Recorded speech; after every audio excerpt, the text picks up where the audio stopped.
It was one of those quiet evenings in Boston, Massachusetts, where the autumn winds carried the scent of dried leaves and the distant sound of traffic hummed like a gentle lullaby. The city always seemed alive, but inside my apartment, the silence felt comforting. I had just finished arranging some old photographs when a soft knock echoed on my bedroom door. I wasn't expecting anyone. At that hour, most of the world was asleep. With hesitant steps, I moved toward the door, only to find myself face to face with someone I hadn't thought would come. Ethan Carter, my childhood friend, the boy who had once lived across the street from me, the boy whose laughter had filled my summers, and the boy who had silently carried a part of my heart all these years. "Emily," he whispered, his voice soft, yet heavy with something unspoken. "Can I come in?" My breath caught in my chest. It had been nearly 6 years since we had last seen each other. Life had pulled us into different directions, college, jobs, responsibilities, and somewhere along the way, our bond had slipped into silence. Yet here he was, standing in the doorway of my room, looking almost the same, except older, stronger, and somehow gentler. "Of course," I said, moving aside. "You don't have to knock. You never did before." He smiled faintly, stepping inside. His eyes scanned the room, lingering on the photographs scattered across my bed. Pictures of us as kids, running through sprinklers, building forts, and sneaking ice cream late at night, were mixed with more recent ones of me alone, at college or on trips. Ethan's gaze softened. "You kept them," he said quietly. "Of course, I did. Those were the best days of my life," I admitted, trying to hide the sudden lump in my throat. For a while, we just stood there, the silence between us heavy but not uncomfortable. Then, with a courage that seemed to come from nowhere, I asked, "Why are you here, Ethan? At this hour?" He hesitated, running a hand through his messy brown hair. "Because if I didn't come tonight, Emily, I don't think I ever would have. And there's something I've needed to tell you for a very long time." My heart raced. I sat down on the edge of the bed, gesturing for him to join me. He did, sitting close enough that I could feel the warmth radiating from him.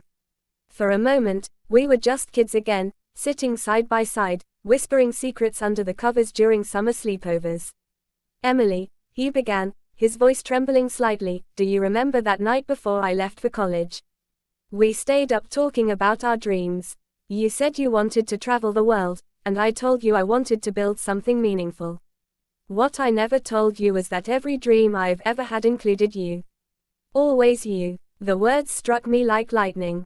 My hands froze, my breath caught.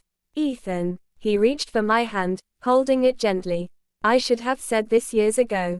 But I was scared. Scared I'd ruin our friendship. Scared you wouldn't feel the same. But tonight, I couldn't hold it in any longer. I love you, Emily. I've loved you since we were kids, and that love has only grown with every passing year." Tears stung my eyes. My mind flooded with every memory of him, the way he defended me in middle school when kids made fun of my braces, the way he carried my backpack when I sprained my ankle, the way he looked at me during prom even though he was dancing with someone else. It had always been there, lingering in the shadows, unspoken yet undeniable. I squeezed his hand, my voice breaking. "Do you know how many times I wished you'd say that? Do you know how many nights I stayed awake wondering if you felt the same?" His eyes widened. You did." I nodded, the tears finally spilling. "Ethan, I've loved you too. I was just waiting for you to say it first." The relief that washed over his face was indescribable. He laughed softly, pulling me into his arms.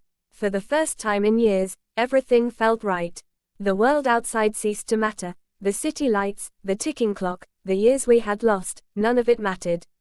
All that mattered was us, here, together, finally admitting what our hearts had known all along. Chapter 2. The past comes alive. The night stretched on as we talked, pouring out years of silence.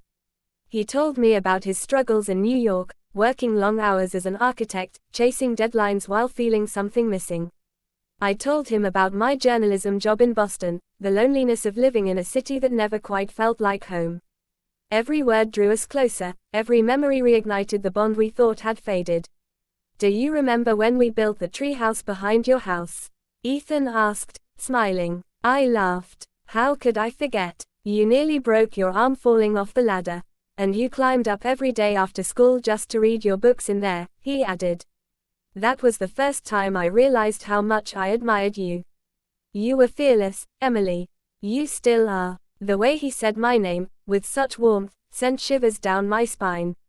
I had heard it 1,000 times before, but tonight it sounded different, deeper, more meaningful. At one point, the clock struck midnight, and I whispered, "You should probably go. It's late." But he shook his head. "Not yet. Please. I don't want this night to end." Neither did I. Chapter 3, The Promise. Hours melted away as we talked, laughed, and shared secrets. By dawn, the city outside was waking up, but inside my room, time felt suspended. "Emily," Ethan said softly, "I don't want us to lose more years. I don't care about the distance, the jobs, the chaos. I just want to be with you. From this day on, no more silence. No more pretending." I looked into his eyes, the sincerity in them overwhelming. "Promise me one thing, Ethan. Anything. Promise me you'll never walk away again." He held my face in his hands, his eyes steady. "I promise. Not in this lifetime, not ever." Chapter 4, A New Beginning. The weeks that followed were a whirlwind. Ethan extended his project in Boston, and suddenly, late-night walks, morning coffee runs, and quiet dinners became our routine. My friends noticed the glow on my face, and even my coworkers teased me about smiling too much. One evening, as we walked along the Charles River, he stopped abruptly. The city lights reflected in the water, and the cool breeze ruffled his hair. "Emily," he said, pulling something from his pocket. It wasn't a ring, not yet, but a small silver locket with our childhood photo inside. "I know this isn't much, but it's a start. I want you to wear this as a reminder that no matter where life takes us, I'll always come back to you." Tears filled my eyes again. "You don't know how long I've waited for this." He kissed my forehead gently, and in that moment, I realized that every twist and turn of life had been leading me here, to him, to us. Chapter 5, Forever Us. Months passed, and seasons changed. Boston's harsh winter gave way to spring, and with it, our love bloomed in ways I had only dreamed of. Ethan became my safe place, my constant, my everything. Looking back, that late-night knock on my door had been more than just a visit. It was the start of a new chapter, the chapter where silence was broken, and hearts finally spoke their truth. And as I lay beside him one evening, listening to the steady rhythm of his heartbeat, I whispered, "Ethan, you really did leave me speechless that night." He smiled, kissing my hand. "And I'll keep doing it for the rest of our lives."